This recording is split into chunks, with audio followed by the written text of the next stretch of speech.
Assalamualaikum warahmatullahi wabarakatuh. Perkenalkan, saya Karisma Mulia Putri dari Universitas Pasundan sebagai mahasiswa PPG Prajagotan 2024. Salam kenal semuanya.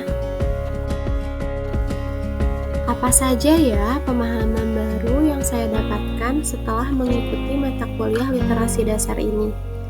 Setelah mengikuti mata kuliah literasi dasar, saya memahami bahwa literasi bukan hanya tentang membaca dan menulis, tapi juga mencakup kemampuan berpikir kritis dan kreatif. Literasi berperan penting dalam membentuk karakteristik siswa, terutama melalui nilai-nilai yang disampaikan dalam teks. Mata kuliah ini juga menegaskan pentingnya menanamkan literasi sebagai bagian dari pembelajaran seumur hidup. Literasi tidak hanya bermanfaat di sekolah, tapi juga menjadi keterampilan penting yang akan membantu peserta didik dalam berbagai aspek kehidupan. Kemudian di sini saya akan menceritakan pengalaman proses belajar literasi. Sejak kecil, dunia literasi sudah menjadi bagian yang tak terpisahkan dari kehidupan saya.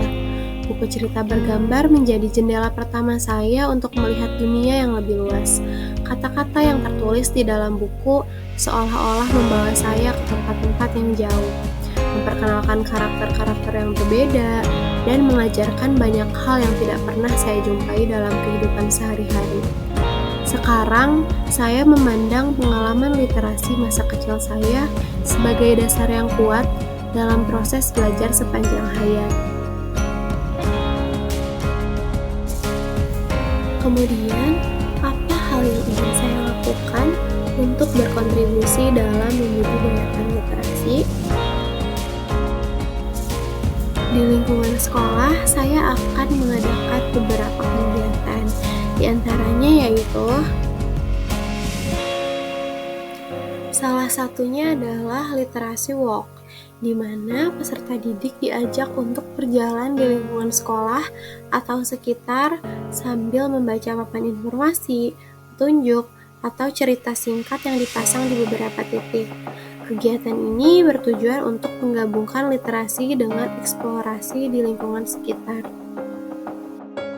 Kegiatan lainnya adalah buku bersambung, di mana peserta didik menulis cerita secara bergantian dan cerita tersebut dikembangkan dari bab ke bab oleh peserta didik yang berbeda. Hal ini akan menciptakan kolaborasi dan kreativitas bersama. Harapan saya yaitu saya berharap kegiatan-kegiatan literasi yang inovatif ini mampu menumbuhkan kecintaan peserta didik terhadap membaca dan menulis, sekaligus mengembangkan kemampuan berpikir kritis dan kreatif. Saya ingin literasi tidak hanya dianggap sebagai tugas akademis, tetapi sebagai bagian dari kehidupan sehari-hari yang menyenangkan dan baik.